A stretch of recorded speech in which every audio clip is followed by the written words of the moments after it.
Never been to Philadelphia before, so that was an experience in itself. It was cool to do something like that because it almost felt like back when you were a kid and you were going to like a tournament and you were playing against a bunch of teams and you knew a bunch of players and you know you're all there for like one reason. It is a community. We knew some people there, like you said, but we also got to know some people that we've never met before and also some people that we've only seen on TV. It's definitely a surreal experience getting to interview Alexi Lawless. I was a little bit nervous. Once he walks over, That's people taking 6'4". pictures. Yeah, man. It's one of those things. Like guy. I knew he was tall. I knew he was like had a commanding presence to him. But a lot of the times you see him, he's either sitting behind a desk or he's doing his podcast, and so you don't really recognize or feel like the true stature. I mean, he's also like an American legend in regards to the sport. So it was definitely cool getting to pick his brain a little bit.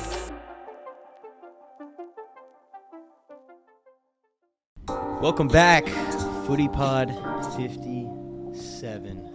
57. It's been a while since we've been here sitting in this chair looking at each other. I know if we kept up consistent, we'd probably be past 100 now. For sure, for sure. We recorded a lot of episodes up there in Philadelphia at the United Soccer Coaches Convention. This is our first one back in our original habitat with our podcast setup. It's a beautiful setup. It's a great setup. We never did take care of this blank wall here. Oh, you know what? I got to turn on my Footy brand light. I forgot. There we go. Smack that thing on. Hold on. Yes. There we go. Now we're recording. Oh, yeah. Now we're live, guys. Now we're live. Yeah, we could have got like one of those like red buttons that you turn on that says like now recording. That's what the Footy brand light is for. Yeah, but then you have one that beeps as well. No, It'd be kind of cool. No. It's unique to our podcast. It is. What else? What we could have put there? I don't know. It's too late now because this place is going to be gone. It is, yeah. In just a few weeks. And we have a lot to update you guys on. A lot.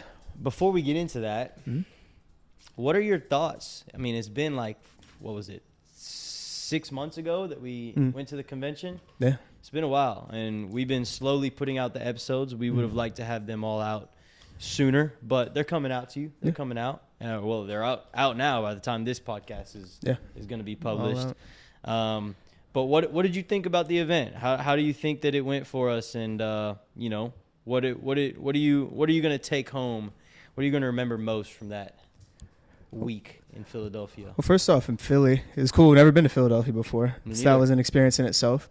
Obviously, we got to meet a bunch of good people. Not only the ones that we talked to, but we got to meet a bunch of different people from various clubs out there, various vendors, various reps. Had some friends out there from different companies and stuff. So it was cool to do something like that because it almost felt like back when you were a kid and you were going to like a tournament and you were playing against a bunch of teams and you knew a bunch of players and you know you're all there for like one reason type of thing. But then obviously now we're grown up, we're doing other things, and so being out there recording a podcast and you know you're all there for like one reason, it definitely felt right. It felt like we were at home and it felt like we were at a place where there are other like minds with us, I would say. It is a community. It's very much a community. Sure. Like we talk about it being a small community here in Dallas.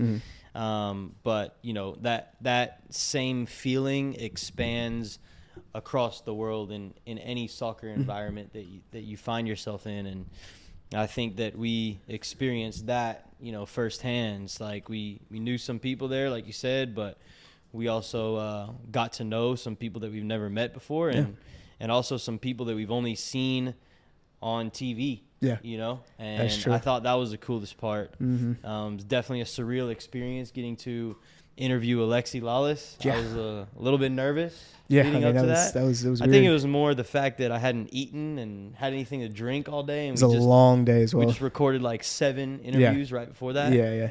And that takes a lot out of you for sure. But no, I mean, even if it was the first one, I think that we would have been a little bit anxious to record. And man, he showed you on that episode what a pro is.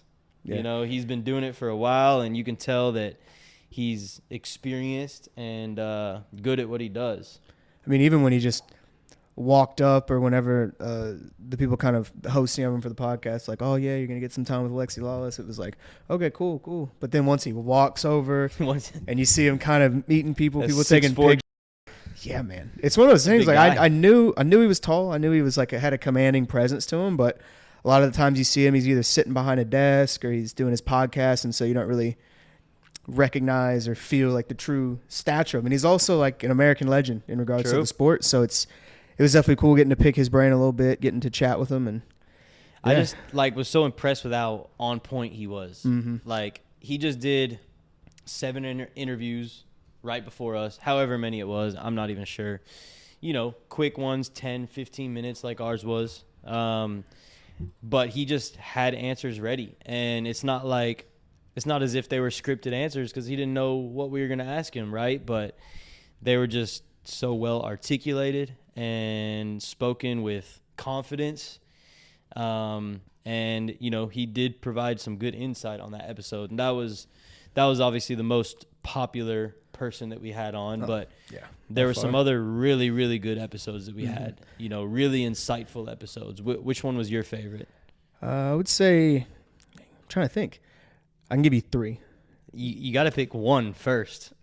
If I had to pick one, it'd probably be with the Barca Resident Academy one. Okay. What was his name again? Yeah, Slipped my mind. With Jed. Yeah, with Jed Jed Quinn. That was probably my favorite one. Was that the first one we did?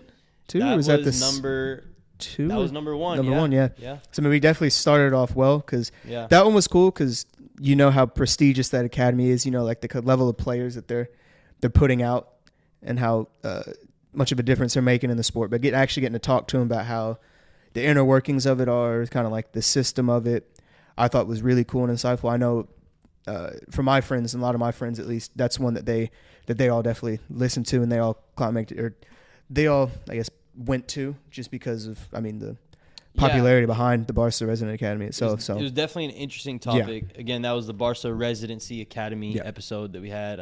Episode something 46, something like that. Yeah, somewhere in the 40s. But no, he did a really good job of just, I guess, promoting their club and explaining, the inner workings of the club and giving us a good picture of how they operate, in general. None of it had anything to do with soccer, right? It was just structure and the way that they do things around there. And I had an opportunity because I actually visited Arizona a few months back. I guess that was in March. March. And went to go train some clubs over there, some teams, 4 clubs there, and had the opportunity to stop by the Barca residency and visit. Jed gave me the full tour. Yeah, what'd you think? And no, I thought it was super cool to see it in person. I think that maybe I was expecting it to be, I want to say, like, just newer. Yeah.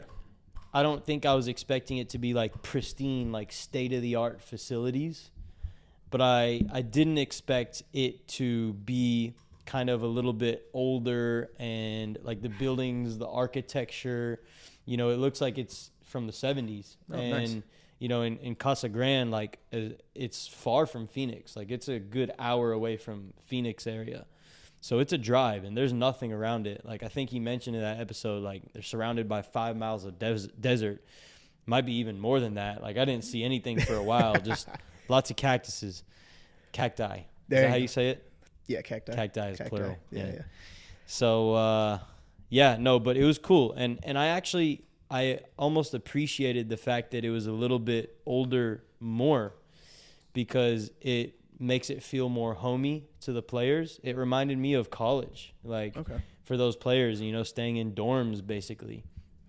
And it makes them feel at home. It makes them feel,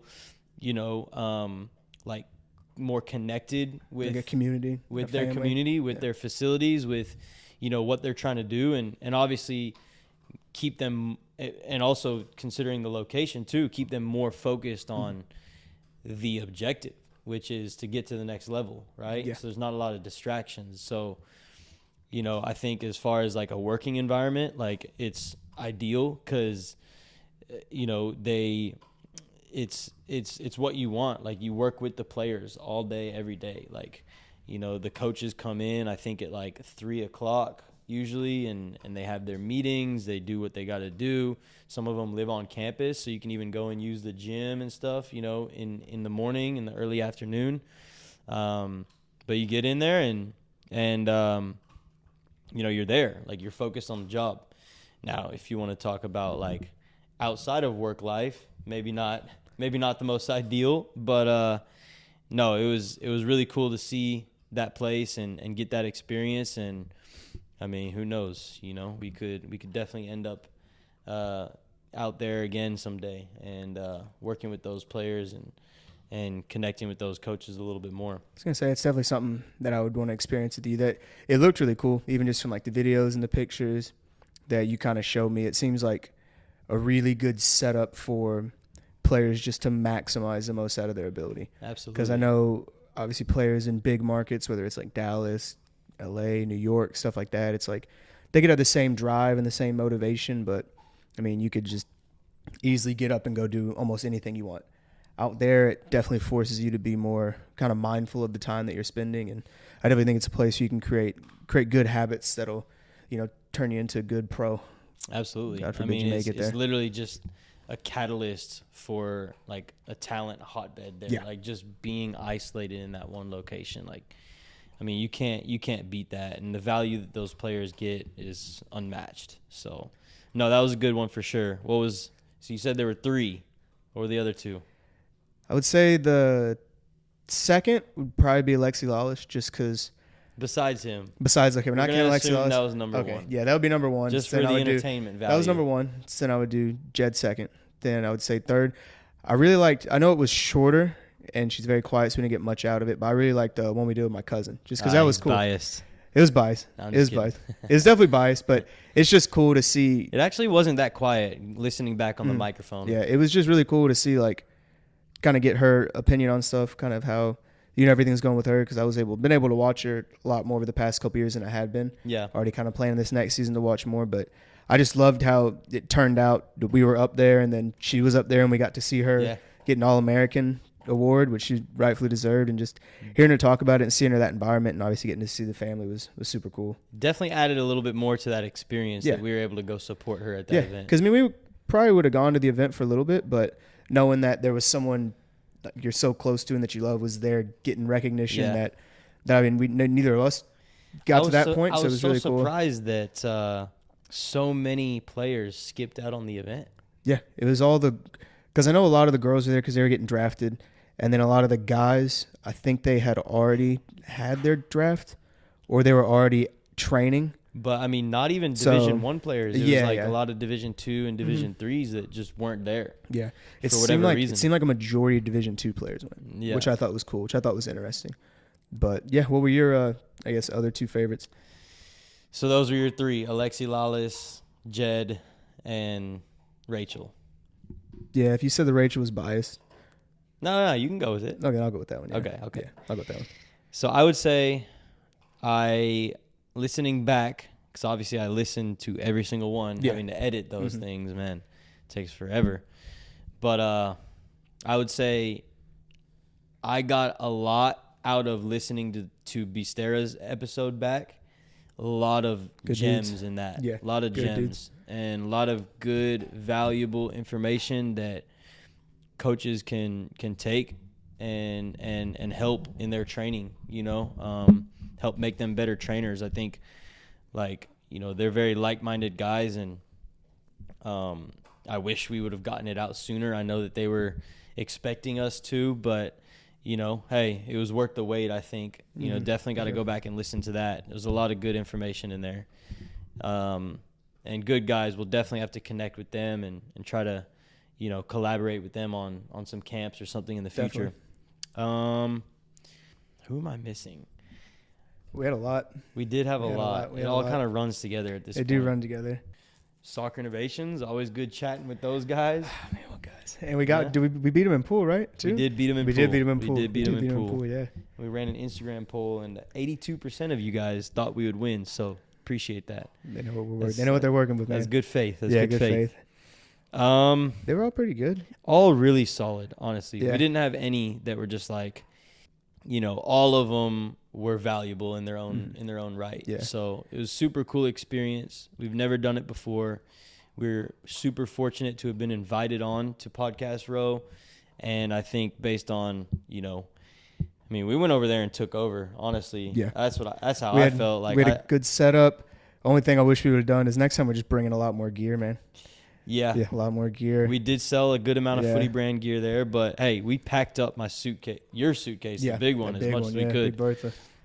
So, hey, I think going forward, I mean, they're going to love to have us back on Podcast Row. Mm-hmm. So that's going to be an annual thing for us. It'll be nice, and we can go ahead and make sure we're really getting everyone ironed out ahead of time, sticking to the schedule. Yes. I know the schedule shifted a little bit, but it was trying to get that many people in. We were trying to go 30-minute slots. Yeah. There was just no way. No shot. No way. No we need shot. to bring more power chargers. Oh, man. Yeah.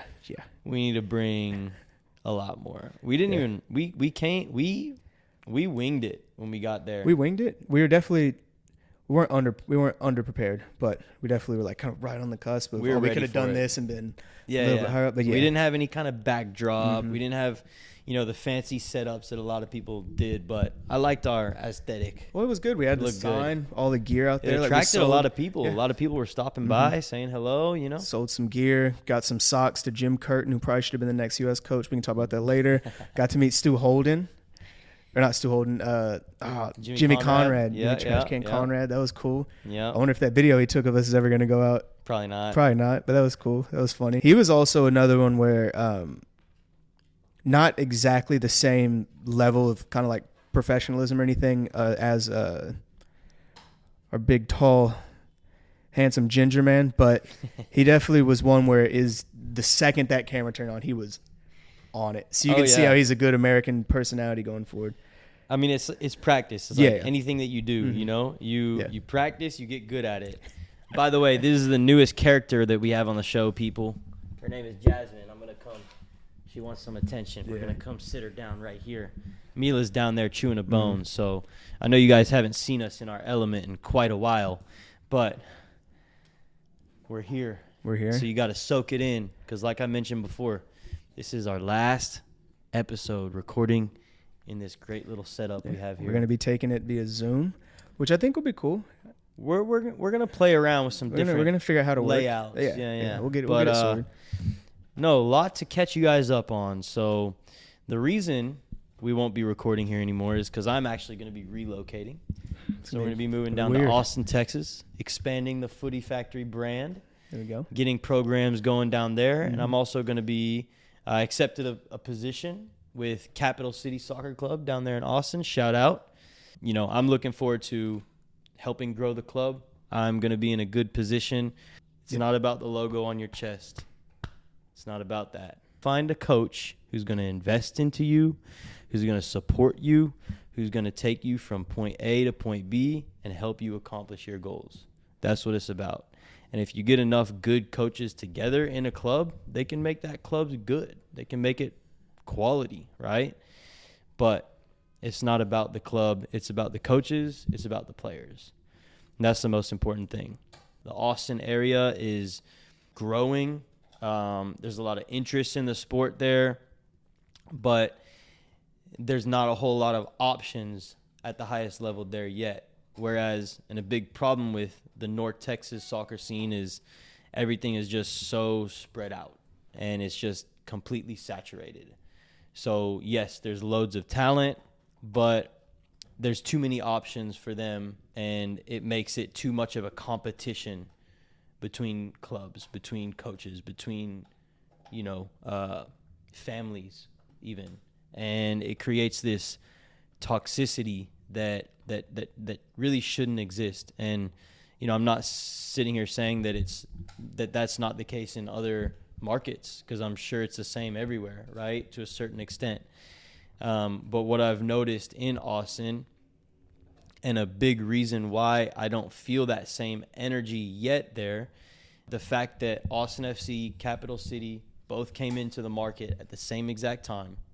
They're working at the same level, basically. I mean, obviously Austin FC is a professional academy. Yeah. It's a higher level. But they're both MLS Next, so the teams compete in the same league. But what I like about how they're structured and the relationships that we have between the clubs is that we collaborate with them. Our role for Cap City is literally to facilitate Austin FC. Not that we don't want to compete with them. Of course, like on the field, we're trying to win, you know, and that should be the case at that level. But we know our place, and we know that, like, if we can open a door for one of our players into the Austin FC Academy, that's a win for the club. And it's a win for the area as well, for the entire Austin soccer community. And unfortunately in Dallas, there's not that relationship between FC Dallas and the rest of the clubs for many reasons. Probably not one single club. Not one. And probably the main reason is, of course, FC Dallas professional teams started 96 or whatever as Dallas Burn, became FC Dallas later on. The major clubs here had been around for 10, 15, 20 years already, right? So that's their market. And then FC Dallas, whenever they became FC Dallas, started their youth club, but not the professional academy. They started all the, you know, feeder teams, just the random select teams, right, that are just scattered everywhere. And so instantly they became competition to the other clubs in the market. So from the beginning, there was never that collaborative relationship. Now, of course, the DA didn't exist back then either. So, and there were no other professional academies. So it's not like FC Dallas could have just started a professional academy from the beginning. Just kind of the situation that they were in. They had to develop it from Cards they were dealt with, wherever it came from, right? But it's those factors, and along with many other things, that have kind of created this you know, tension between all the youth clubs here and FC Dallas, and all the youth clubs here against all the other youth clubs here, right? And so I just don't think it needs to be like that. I think that there should be more of a focus on the player. Yeah. On the player. Definitely agree. And there's just too much about the parents, about the club, about the directors, about this, about that. And it's just become an angry business. And that doesn't create the right environment to develop players and take them to the highest level. Yeah, like coaches here especially, I know it's a job, and it's what pays the bills. And if you're not doing a good job, then you're not going to be able to pay your bills. But at the same time, it seems like we're forgetting that we're doing all of this for one reason only, and it's for the kids. Once you, as a coach, get to a higher level, then you can start to make different decisions like that. But, yeah, I mean, there's just too much of, oh, well, I got to have all these players here because I need to win against this team, as opposed to, oh, well, this player might be getting a little too good here. Where would be another good fit for him if this isn't the fit for him? Exactly. Instead of helping them end up where they need to be, or maybe help pushing them to a better team and maybe getting a player in return, or maybe funneling one of our other players up. It's a matter of almost giving them just a decision of you're either with me or you're there. And if you go there, chances are I'm probably never going to talk to you again, and chances are I'm going to be bitter towards that coach and that club. That's exactly it. And it's not even cross-club. It's not even just cross-club. It's inter-club. And that's what's crazy to me is, like, how are coaches in the same club not working together in that way, to where we don't even know what the top team is, what's the second team, what's the third team, what's the fourth. It's just a bunch of teams with the same logo, and there's no direction, and it's unfortunate. And I don't know what needs to change. I mean, a lot needs to change. I mean, even just parents like not allowing their kids to struggle and to go through adversity. It's like anytime they don't play enough, it's the coach's fault. Anytime, you know, there's an issue, it's this, it's that, it's blaming things, it's creating drama. It's not good for the players, because at some point, if they want to play at the highest level, they got to learn how to manage their own career and their own development. And so, you know, it's a lot that I think, you know, should be solved, but it's a lot that should be solved at the highest level in U.S. soccer too. And, you know, you saw it with the whole situation with Berhalter getting blackmailed by the Reinas, and it's like that's just a perfect example of what's happening right now. And it's sad. It really is sad, because that man was doing his best in that job and was doing a good job, to be fair. I think that he got, some criticism for his work, which is also fair. It's going to happen with any coach in the world. Any coach. Unless you win the World Cup. Yeah, you're always going to be critiqued. Mm-hmm. Even if you win, you're going to be critiqued. Guardiola just won the treble. Oh, it's only because he, is able to buy any player he wants. It's like, come on. Like, do you think that's true? You're looking at me like you think it's true. Don't even say it. I think the fact that, no, don't get me wrong. I mean, they had the best team in the world. And a lot of those players, he didn't, obviously he went out and bought Haaland for a reasonable amount, which is being told to everybody. But I'm sure it was way more under that, like under the table and stuff.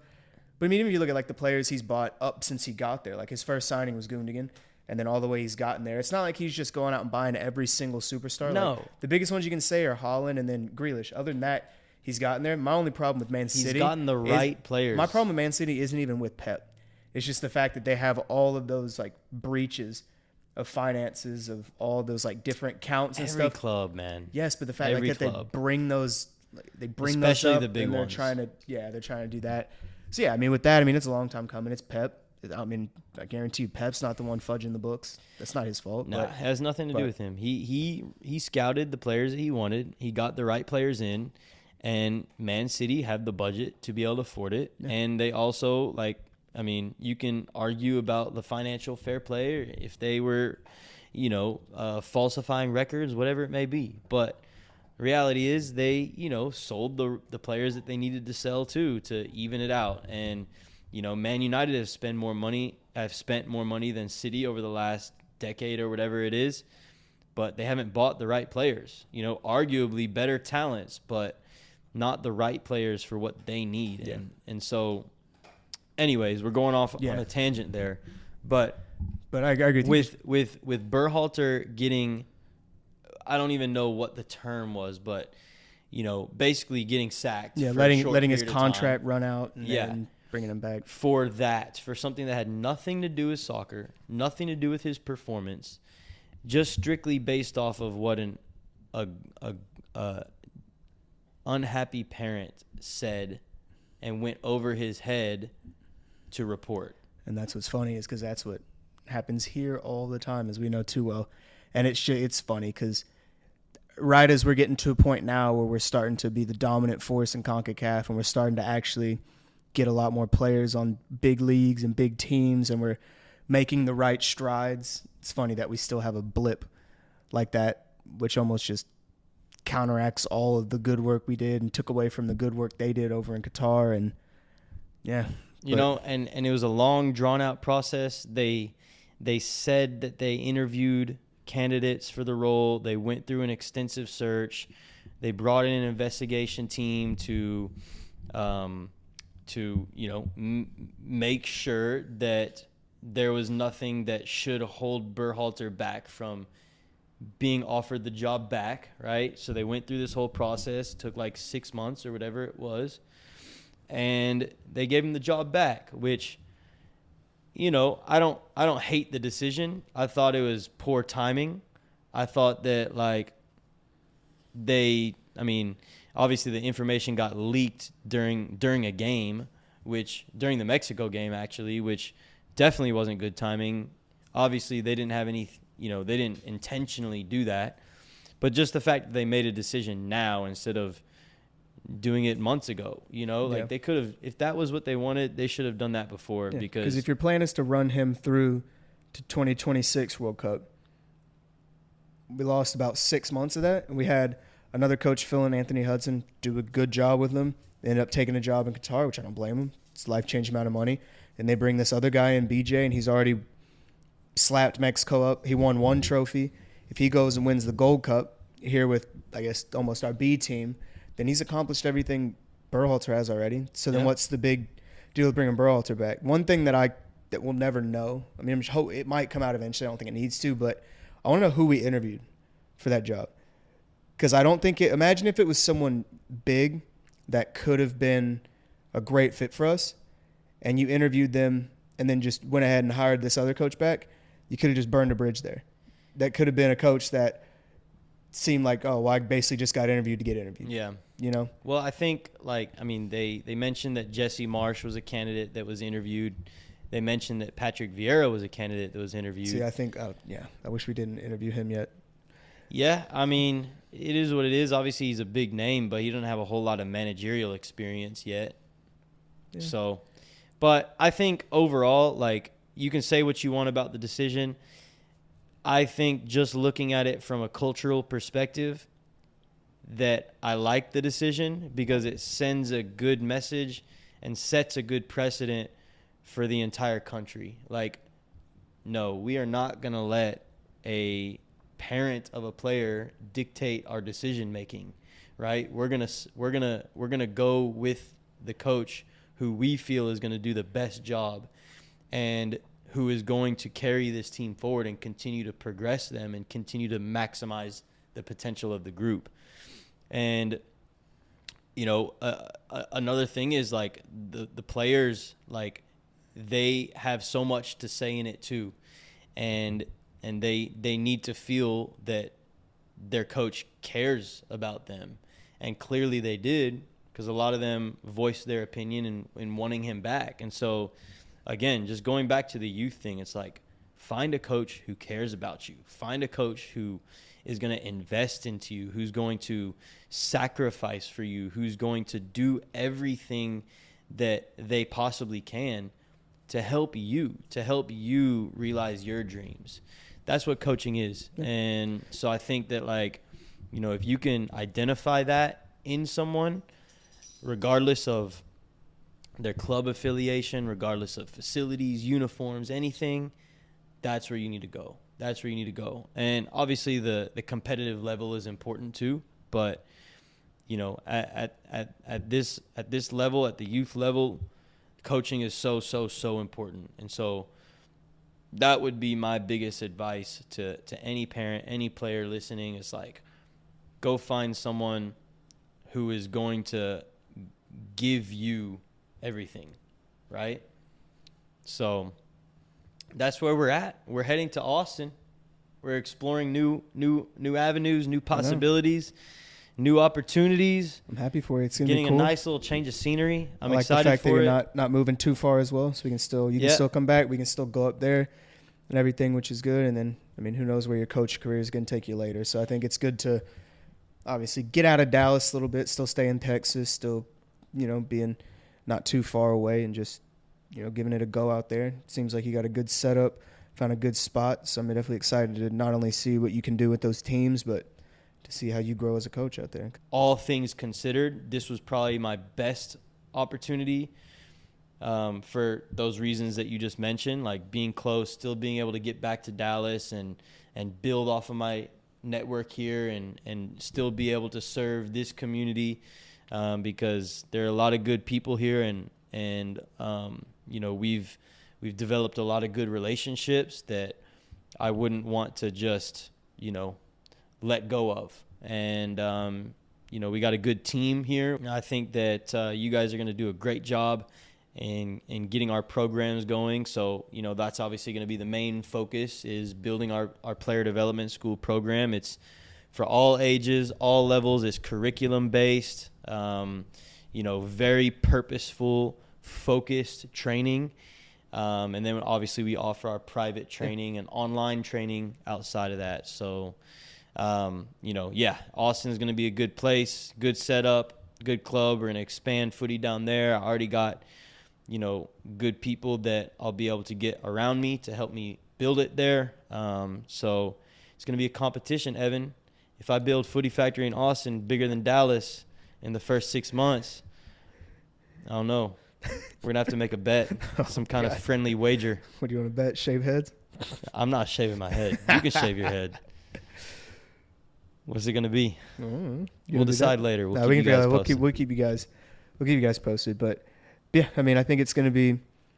I think it's exciting because obviously the growth we've tried to make in the past. We've had Casey out in San Francisco, but that's tough. That's a big distance away. It's a big distance. And so I think it's good for you, especially because you're the one that founded this, created it. This is your baby. You've let me become a part of it. You've let others join it, help out how they can. But it's only right that going to Austin is it's you, because I mean you're obviously going to be able to sell it and really be the main driver for it. And we have some good coaches that we added here, some great people they've added here that have already, started taking some of the sessions of players that you've coached for years, and they've been happy with what they've gotten. There's a big driving factor where it definitely seems more of like a family than I think we've ever had in the past, with everyone communicating and caring about it. And so I think it's going to be nice to see it actually be in another city and see it grow. Yeah. Because, I mean, even when we've hired coaches and talked about on the podcast of the idea that what we want Footy Factory to be, this is a good step in that direction. It doesn't necessarily have to just be a massive raise in amount of, I guess, income we bring in or players we're coaching or anything like that, but just it going from one city to another, growing with coaches, with other people. That's something, people might see that are listening to the podcast or follow us on Instagram, and it's like, hey, Sean found some people out there and he definitely did it. Why can't I do it where I'm at? And so then might find some people who follow us from Colorado or follow us from Florida or anything like that. Just, kind of see you plant a seed and it grow, and then, kind of get that same idea of, hey, maybe I can do that. Yeah, that is the goal. It's to, have a physical presence with our programs and our private training and camps, clinics, etc. And even having little training studios as well in major markets around the country, around the world even, but then having our online presence kind of connecting all the dots. And so for sure it's easier for me to go and start it somewhere, but, anybody else is more than capable of starting a Footy Factory in their area too. So we're here for it. If y'all are listening and somewhere, with a big soccer market, let us know. We can help you get going. And even a small soccer market, if you're interested at all. Honestly, yeah. But yeah, we're heading in the right direction. We got a solid foundation, good people backing us, and we got some exciting things coming over the next 6 months. It's going to be a busy 6 months. I'm also taking so I'm leaving for Germany next week, by the way, taking the UEFA B. So that's a big deal. I'm excited about that. A little bit nervous. I've never traveled outside of the country by myself before, or really even out of the country much in general. It'll be exciting though, because I mean it's going to kind of be like Philly in a sense, where you're going to be around like-minded people who are there for one kind of goal. And yeah, we're going to be staying on a sports campus, so it's like a really nice facility where where is it exactly in Germany? Dusseldorf. Oh, that's where my mom was born. Is that right? Yeah. Random. But yeah, so we'll be there, be on a sports campus where a lot of professional teams come and do preseason camps and stuff. So, and it's not too far from Dortmund, and so, maybe we'll be able to catch some preseason games while we're there. But then at the same time, I'm starting the USB license. Just started it today. Started it today, actually, July 10th. June 22nd. What am I talking about? See, I don't even know what day it is anymore. July 10th is the next meeting, and I'll be in Germany at that time. So it's going to be a lot. It's going to be a lot. That combined with having 4 teams when I get down to Austin, trying to expand Footy Factory, I think is going to be the busiest time of my life, but I'm ready for it. Busy's good. Busy's good. Busy is good. It's also as long as it's productive. As long as it's productive and it's doing something you love, so that's right. That's definitely make it easier. So, to close us off, Evan, what are you most excited about having Footy Factory to your own and being the main man here in Dallas? I'm excited. What are you excited about, and what are you the most nervous about?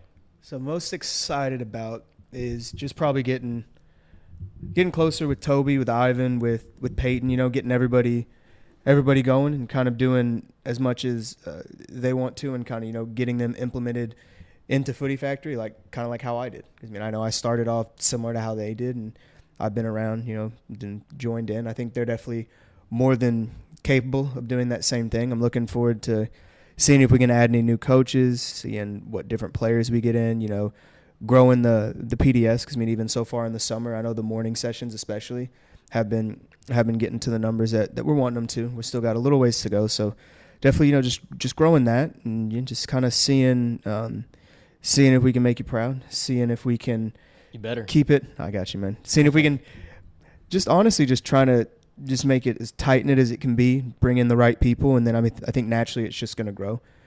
And just training as many coaches as we can that are willing to listen.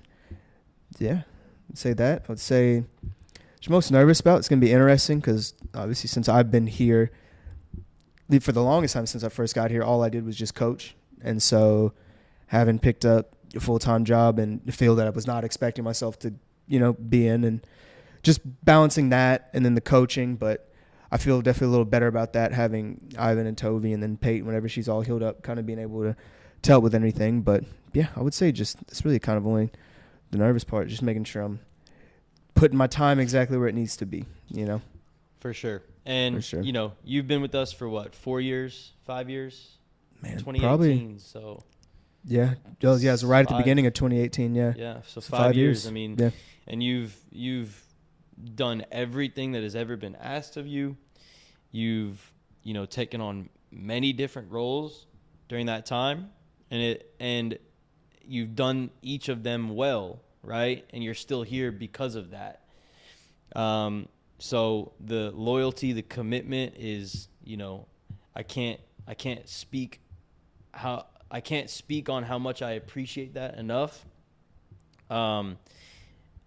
But you've never had a leadership position where you had to be the one driving the bus and making the decisions and figuring out what to do before being told what to do. And so that's going to be a big challenge for you, but I have no doubt that you're going to grow into that role, and I want to give you the space to grow into it. I'm going to hold you accountable. As you should. But also, like I said, give you that space to grow into that position and grow as a person that can fill that position and do well in that position. So every time you level up in life, you got to level up with it. Exactly. So yeah, sink or swim. But I mean, to be, a leader, a business owner, you're probably in the best possible situation right now because Footy Factory is already an established brand. Probably we have the strongest brand power and awareness and recognition in our area. But we're starting from scratch. You guys are starting from scratch. You have to build the programs from almost nothing. You have to build your clientele almost from nothing, with you and the team. And so it's like you guys are in startup mode. You're entering startup mode now, but you have the structure in place. You have the brand presence. It's already there. All of it is there, and that's the hardest part of starting a new business. So, you're already like 10 steps ahead as opposed to someone else just starting any other business on their own. So you're in a good position. You just got to go and get it. Yeah. And I have confidence that you guys are going to get it done. So I think we will as well. I would say then I'll ask you the same question. What are you most excited about in Austin? Over the next 6 months, what are you most nervous about? I'm excited about a change of scenery. I had spent a good amount of time in Austin the past year and a half or so, going back and forth a lot, and got to know the area, and it grew on me more and more. And so, I like the nature there. I like just the people there seem unique and seem down to earth, and seems like a place that I could see myself, So I am looking forward to the change of scenery because I've been in Dallas my whole life. Yeah. And I love just Dallas. Dallas whole life, and then Canyon for a bit, and then Dallas. Yeah, that's it. That's it.